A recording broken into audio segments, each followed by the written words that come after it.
20h ce soir, Emmanuel Macron à la télévision, mais aussi sur Europe 1, allocution une fois encore très attendue puisque le président doit desserrer les taux du confinement. Ce matin, conseil de défense pour mettre au point les derniers ajustements. Alors le problème, c'est qu'à chaque fois qu'un secteur obtient des concessions, un autre demande à son tour un allègement des contraintes.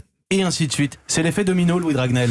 Oui, vous voyez, à partir du moment où le gouvernement a envisagé la reprise des messes autour du 1er décembre et que dans le même temps, les commerces non essentiels ont aussi réclamé leur réouverture, eh bien d'autres lieux accueillant du public, proposant exactement les mêmes protocoles sanitaires, ont demandé la même chose.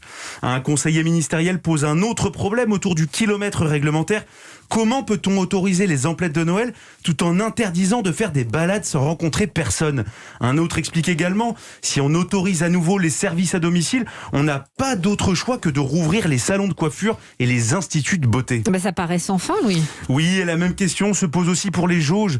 Si les commerces non essentiels peuvent rouvrir avec une jauge à une personne pour 8 mètres carrés, eh bien la jauge doit-elle être la même dans les lieux de culte ? Elle devrait finalement être fixée à une personne pour 4 mètres carrés. Et aussi, pourquoi donc alors ne pas rouvrir les cinémas, les théâtres et les salles de spectacle avec cette même jauge ?